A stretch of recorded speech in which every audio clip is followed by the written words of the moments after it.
Hello, everybody. Today we've got Sanjay Poonen, CEO of Cohesity, with us. Sanjay, thanks for joining us. Ken, pleasure to be here, and thank you for all your support. Oh, we appreciate it.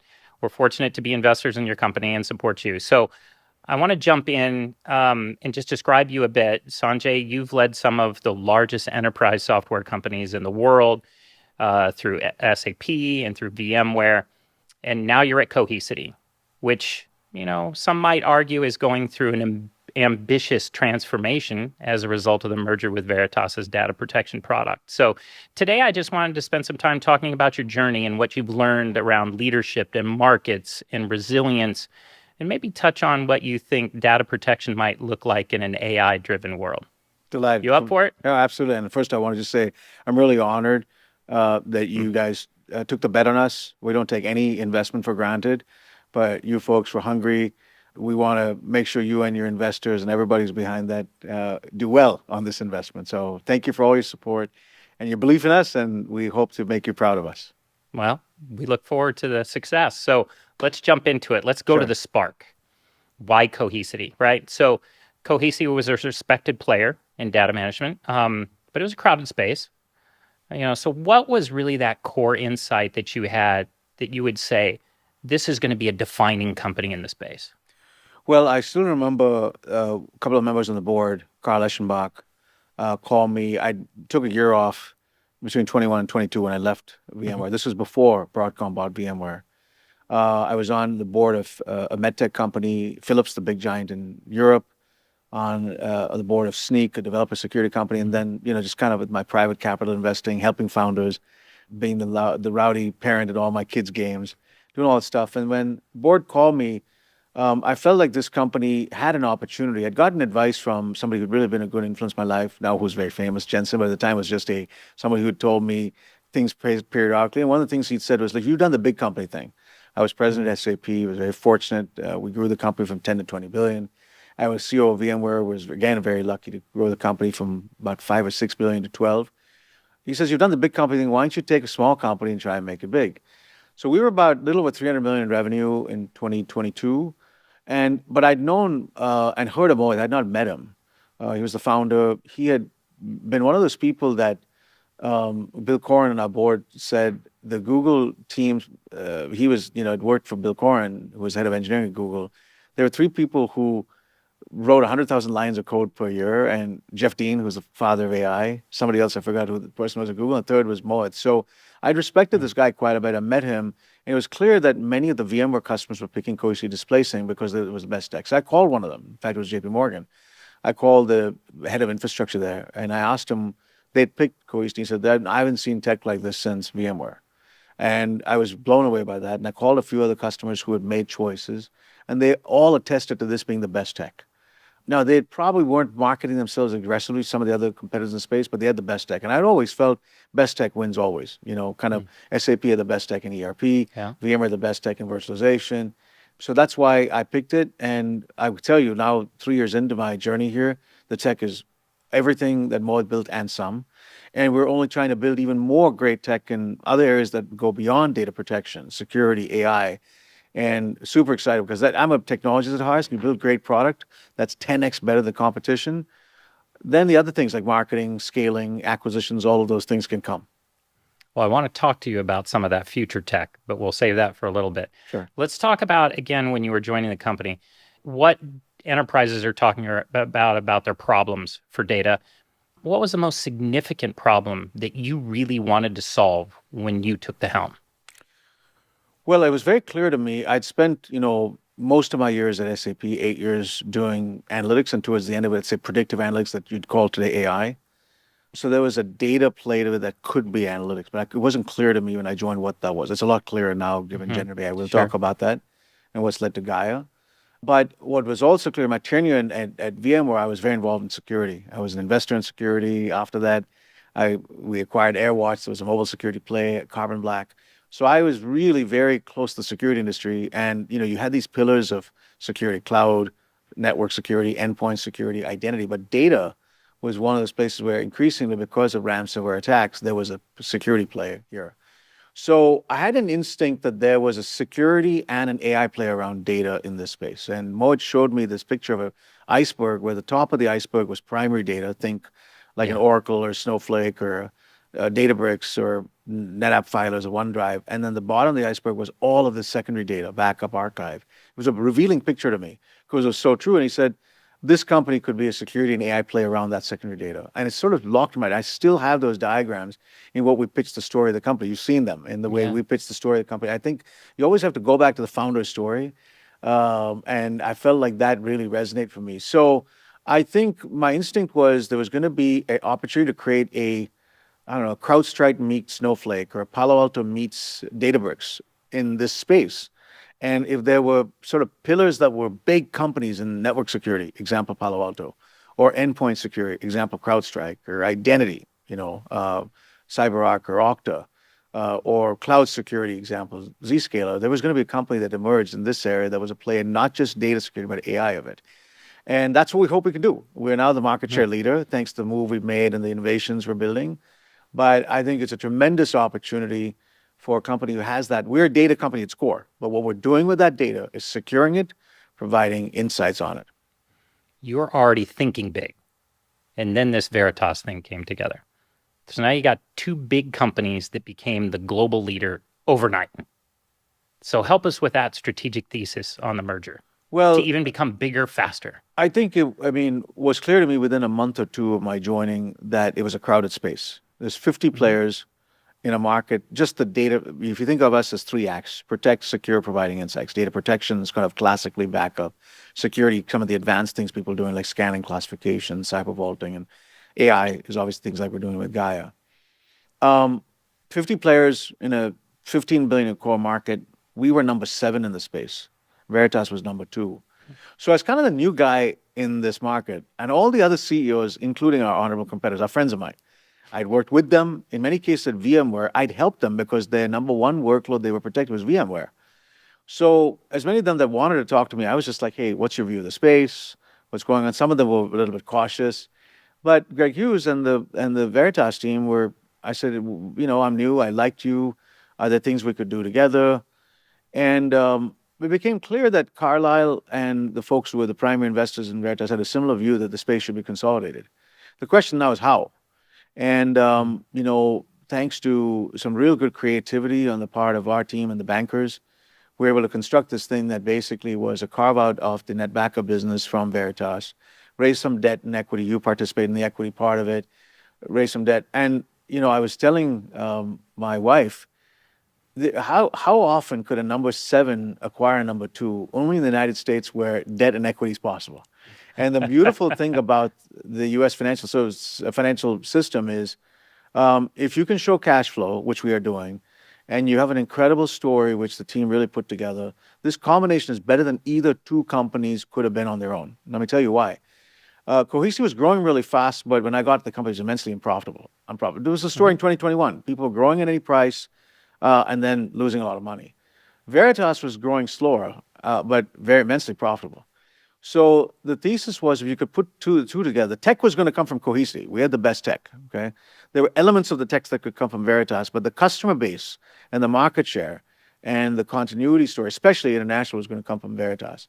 If we could put the two together and execute, flawlessly, and we're on the path, I wouldn't say it's quite over, but like 9-10 months into it, the execution's really, really well, we could create a company that was 3 times the size of Cohesity, that was profitable growth, okay? Where you kind of took the profits from Veritas, you took the growth from us, most of the tech coming from Cohesity side, and you planted a way by which you could take these customers from, think of them as using an older car, whatever your favorite older car is. Maybe it's a Mercedes or BMW or whatever have you, and you're going to take them to the Tesla, okay? That's the modern car. That's where everyone's going. It's electric, it's got all these advantages, but do it non-disruptively. So if a net backup customer could get to the next generation much smoother than having to undisrupt themselves and go to one of the competitors, and that was what I thought we could do. We had it sort of sketched on whiteboard and paper, and then the moment we closed it, we got to the engineering work, and now we delivered that integration roadmap, and many customers are going on that journey. And what was happening with net backup was they were gradually defecting customers because they didn't have a modernized story, right, to them. Mm-hmm. And, Cohesity, Rubric, others might have been picking them off. The moment we finished the acquisition, we put a moat around that and basically took the auction supply off anybody who was trying to kind of steal the net because it became now our base. So we went really close, and I made it a goal myself to say I'm going to go talk to the top 1,000 customers myself. I haven't covered all 1,000, but I'm Wow. probably 700 into it. Listen, what COVID taught me in 2021, I was at 2020, was you can cover a lot in a 30-minute Zoom call, okay, if you're organized about it. You have a crisp story that's lasts 5 or 10 minutes with some slides. You can get some Q&A, and then you have an action. And how many 30-minute calls do you want to cover in a day? Okay, let's say you could cover maybe 5, 7. You have 200 business days in a day, in a week, in a year. You can do it. So I would tell people, COVID taught me that you can fly from San Francisco to London to Tokyo in 30 seconds. Okay, you just need the ability to go. And easier on your body. Yeah, it's easier on your body. You take a 5-minute break and get on the next one. And I find these customer meetings a lot more exhilarating than many of the internal meetings. No offense to my team, I love my team, but I'd rather often talk to a customer. So now, of course, that is no substitute. Of course, now with travel and all that, I do meet many customers, but I would love to fill my day with as many customer meetings, and you learn a lot of that. And in talking to many of these customers, especially the Veritas ones, we were able to convince them and convey to them the future of how they're going to modernize. So when you tell a customer, I got your back, I'm going to take you to the promised land, so to speak, and no customer left behind was our mission. We made that. In fact, we wrote an article, blog that I titled jointly with the CEO of Greg Hughes of Veritas, saying no customer is going to be left behind. It was a play on the no child left behind mantra in education. And that's turned out, Ken, to be a very effective way of galvanizing the team. We pride ourselves at Cohesity in sort of 2 core engines. One is product innovation. That's the roots of the company that needs to be 10x better than the competition. And the second is customer obsession. And I really want to make sure our team, on the second piece of it, know our customers well. And you get a lot of brownie points with me when you have specifics of a customer rather than just sort of hand waving. I talk to whoever, Bank X, and this is exactly what they're doing. And because of this narrative, I think I can go and talk to Bank Y or Z. I have a lot of place in my heart for people like that. And that's the type of culture we're trying to create in our company, where we're obsessed about product innovation. Those are typically the engineers. And then the go-to-market folks are obsessed about customers. I'd like to tease out the new tech comment and the innovation that you were talking about there. You have spoken about how, and a lot of the mindset has changed in the market, that cybersecurity used to equal prevention, and now cyber resiliency equals continuity. There's been a mindset change. So help us understand how that mindset is changing at the board levels. Yeah, I think, if I can use a couple of analogies. If you think about, there's in security a framework called NIST, which talks about detect, prevent, and then recover, remediate. A lot of the companies that have been focused on, the first wave of great security companies, let's take CrowdStrike and Palo Alto, which are 2 of the biggest market caps, have been detect and prevent companies, whether it's on the endpoint or the network. They've done incredibly well, and their market cap's a good indication of that. But on the recovery and remediation side, there hasn't been as much investment or focus on it until some of these big cyber attacks and ransomware and so on and so forth. So the entire focus now needs to be not just in detect and prevent, but also recover and remediate. So it's not to say cybersecurity of that side of it is dead. It just means that you have to have equal emphasis. It's like a pendulum.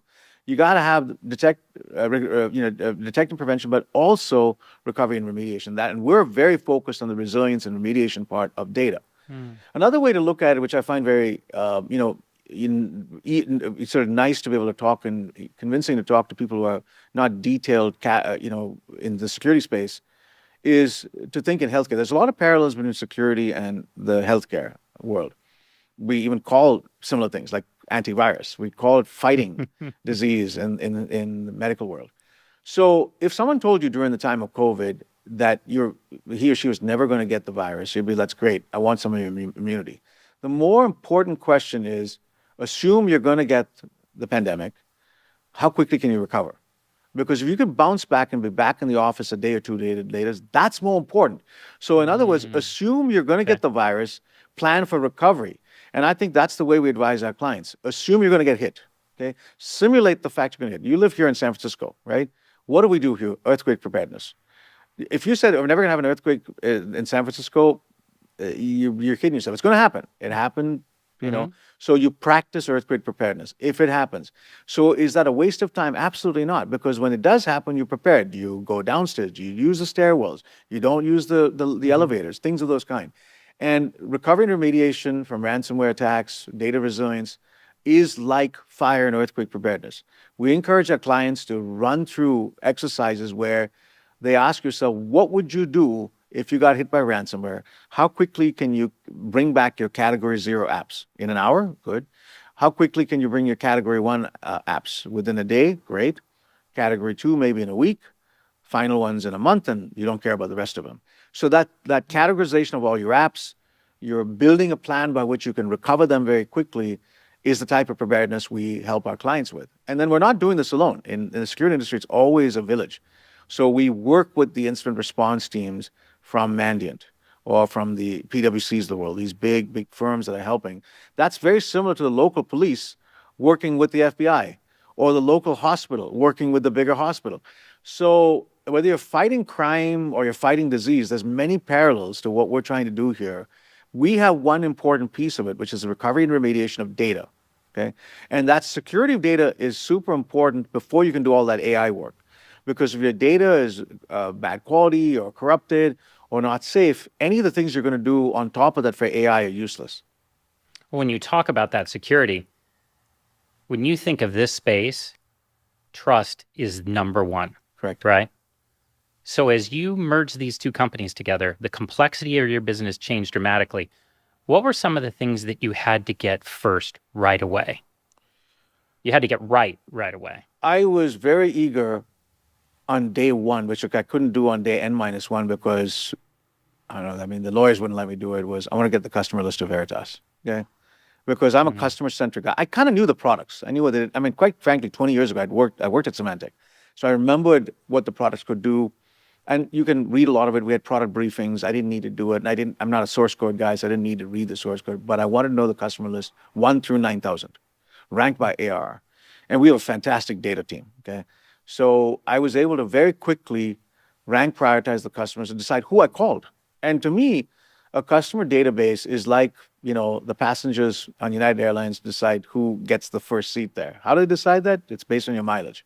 Okay, global services. So the first person I'm going to call is the person with the highest net worth to us, okay, who's spending the most on us, and they deserve the first call. So that gave me a very ranked prioritization immediately as to my priority list. Now, I had a similar view of the Cohesity side, but I said, hey, that can take a back burner because, quite frankly, they actually may be worried that I'm going to be distracted. And what I found as we did that correlation was the banking sector became our biggest vertical when you combined it. And many of them were either cohesive, and I said, this is fantastic. This was the same vertical that we thrived on at VMware. I know many of these banks. These are the same buyers I sold to at VMware. It just now is, if I had N number of banks, I have N squared or 2N number of banks now. 27% of our revenue and I think customer count comes from banking. And these are the biggest banks in the US are all our customers. So what I need to do, I need to go and tell every of them, we got your back, and we want all of you to stay on the new Cohesity platform. Here's your roadmap, whether you came from the Cohesity or the Veritas side. And guess what? The banking sector is the one that spends the most in IT, and we'll start a campaign that the largest banks in the world rely on us for cyber resilience. Then I found the next biggest sector was public sector, federal governments of every form, US. I just came back from federal. We have 300 customers in US federal. And then all the major NATO governments are our customers. Great, let's go checklist because often nation state actors, those governments are involved with it, civilian defense or federal SIs. Third biggest vertical were tech companies, okay? Some of the big names here in the Silicon Valley, okay, including companies like NVIDIA and Broadcom. Fourth biggest was healthcare, hospitals, providers, payers, and farmers. And fifth was telcos. There was 5 other verticals also, but these 5 are the most important. We were able to rank, prioritize all our customers in order of ARR, and I shared that with the field. I said at the sales kickoff that we did, the first one we did together in February, we did another one in August. I said, here is our biggest gold mine. It's our customers. Now, what I said was, you can't take this for granted because these customers are trying to get picked off by competitors. But that's stopped now. If you're at Veritas, you were leaking a bunch of those customers to the competition. It's stopped now We've taken the oxygen supply out. We're going to take care of these customers. I want you to help me by going meeting them. So I made it a mandate that every one of our key sales leaders had to visit in person a million ARR customer. That's the large category. Had to visit next a medium customer and tell them the story of the new Cohesity, where we were going in this Act 1, Act 2, Act 3 story. You've heard that, right? Protect, secure, insights. And then there was a lot, Eric, our CFO and CEO, has done an incredible job integrating systems. That's a story in of itself. I mean, a lot of the Veritas systems were built like 30, 40 years ago in IT, in a really old version of Oracle. So we consolidated all our ERP on the modern version of Oracle, which is NetSuite. That's great. It's still Oracle, but let's just get it on the modern version of Oracle NetSuite. We consolidated a lot of our CRM on Salesforce as opposed to older systems like Salesforce is good. So we've got a really good backbone for ERP. We've got a really good backbone for CRM. We've got a really good backbone for HR Workday. And we've got a lot of our data, I think, in Snowflake. So we now can really run a company more efficiently. I said, listen, what's the fastest you can get this integration game done? And the CIO and the apps team said, we could get it done in 6 months. I'm like, I've never seen that happen. I've never seen that happen. Because in every M&A I'd been involved in, including when I was at Symantec and Veritas, 2-3 years, I'm here to tell you, 6 months they got it done. They got it done. It's amazing to me. Now, what do you do when you get it done? You basically throw out a lot of the legacy you don't need anymore.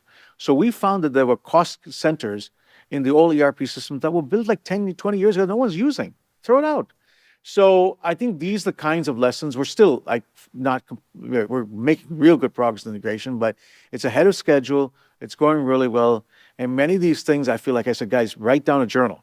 These things are going to be an important thing for, if we do future M&A moves or if you're giving advice to other people, because many of these things are very replicable lessons that we can apply again if we were to do more M&A of this size. This was, a very complex, somewhat merger of equals. There was 2,000 people coming from Heritage Cohesity, about 3,000 people coming from Heritage Veritas, and then 500 new employees we hired. That's the 5,500 plus company. And I think it was daunting. And probably the board also felt as they looked at us, none of you guys have done this before. So there was a lot of skepticism as to whether we could do it, which I think gave us the stripes to prove them that we're going to do it with humility, not with any arrogance. And I'm really proud of the team and what they've done over the last 12 months. We're not done at all. Well, it's been great to hear you be humble about this because you actually have experience and the scars from times at VMware and buying some of our portfolio companies like Carbon Black, and you've applied those to this.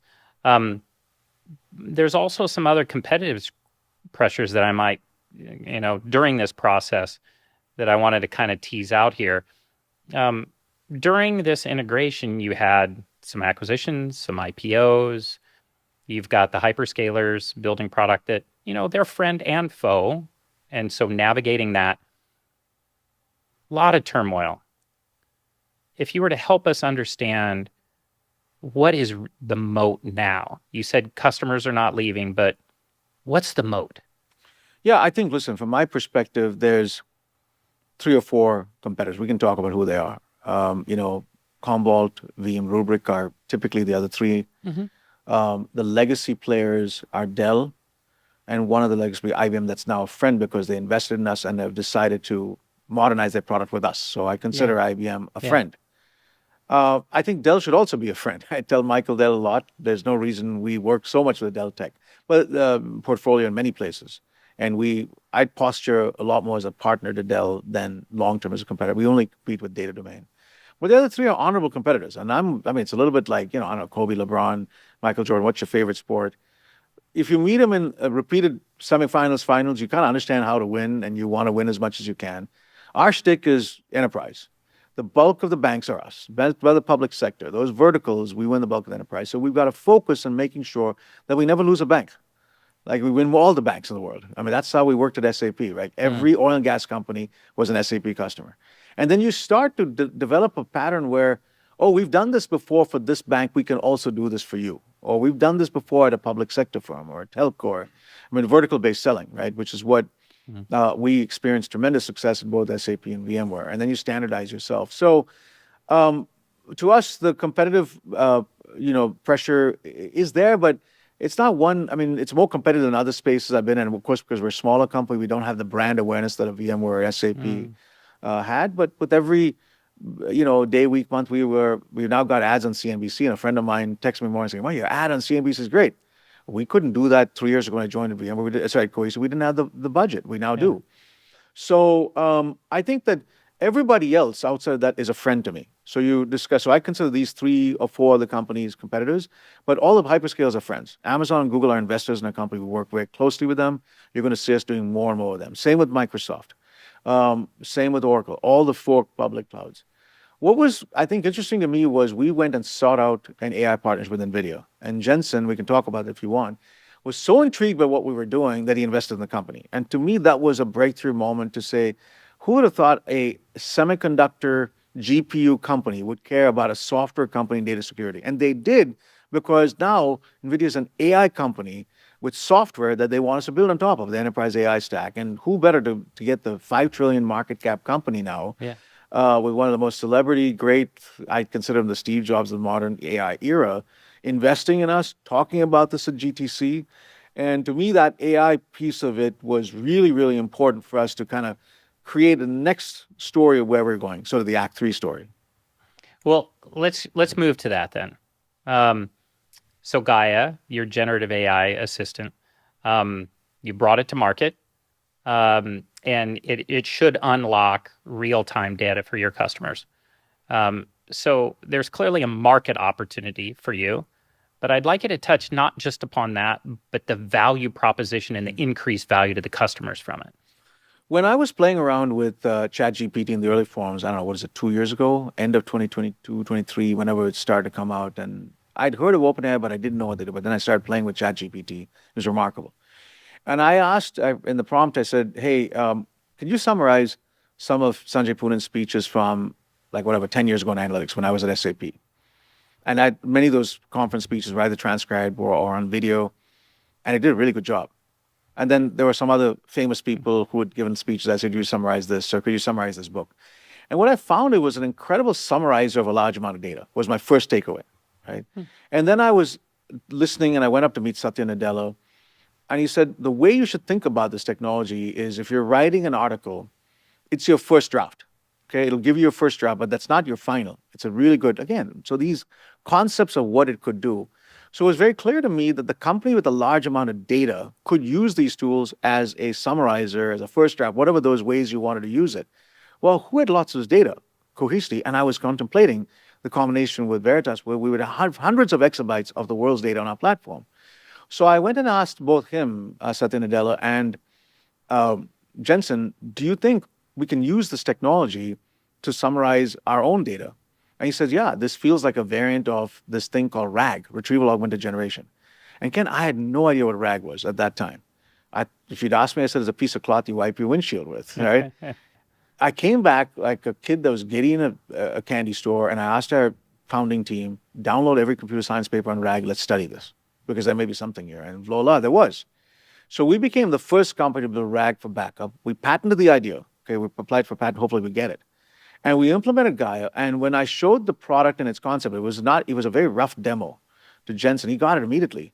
He said, if you basically are backing up the world's data, okay? In fact, this is what he said at GTC. The bottom of the iceberg. Yes. He said, Cohesity backs up the world's data, okay? Hundreds of exabytes. If you can build this product, Gaia, that takes advantage and build it on our platform, please, if you're okay with that. And he didn't even force us to build it on the enterprise AI platform. We knew we would need GPUs. We'd love to invest in you and make you a showcase of how AI is transforming your industry. So that's what we're doing.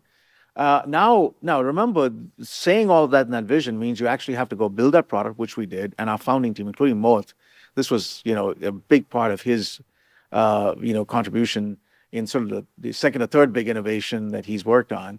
And we shipped it, last year sometime. But then customers came to us and said, this is great, because we initially built it in the cloud. We wanted to basically say, you could do this for backup data that's in the cloud. It was easier for us to test and build and deploy. We had a lot of international customers saying, we're never sending our backup data, files and so on to the cloud because of sovereign cloud. Yeah. We had a Dutch customer who told us that. So we began last year working with NVIDIA on taking that whole stack on-prem. And we began to realize that opportunity was actually bigger, okay?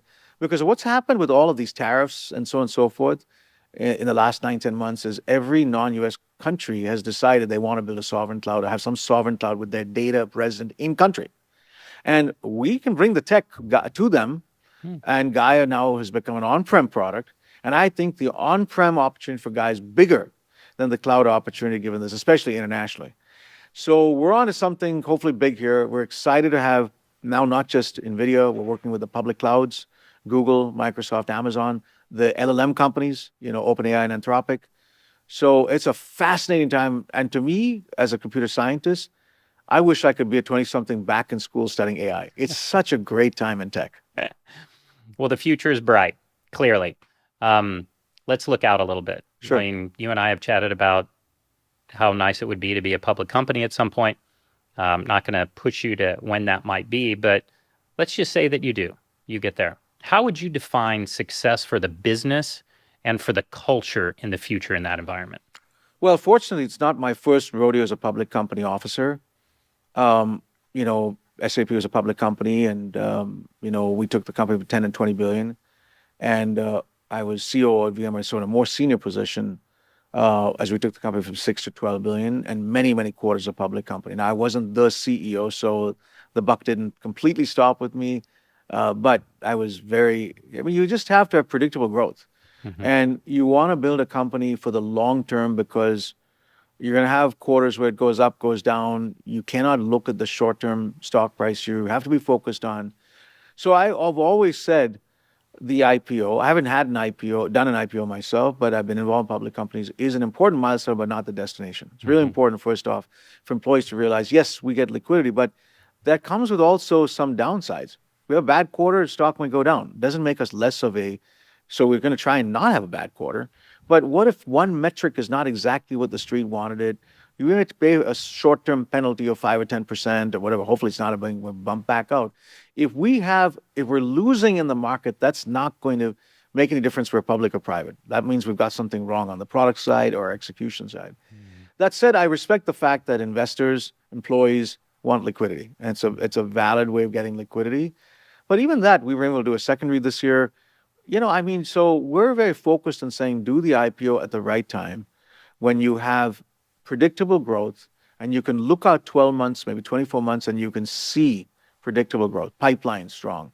And then, Eric's a world-class CFO. He's going to say, Sanjay, we should set the guidance of the company to this level of growth and this level of margin, and we just go and make it then. And, along the way will come some exciting possibilities of doing an M&A, doing partnerships. But it's not going to change who Cohesity is. We're still going to be a company that wakes up every day focused on those two core engines. Innovate like crazy to be 10x better than everybody else. Obsess about your customers, right? And that's not going to change if somewhere along the next 12, 24 months, there is an IPO. Of course, that's a big celebratory moment. And I want to have our founders back there. They should also be there. It's a very special day that should be remembered and celebrated. And we believe this company has the opportunity to go public. It's not like, what do we have? Profitable growth, right? We're a market share leader. We have profitable growth. We've got metrics. We can see forward. We're making our numbers. The integration's gone really well. People like our story.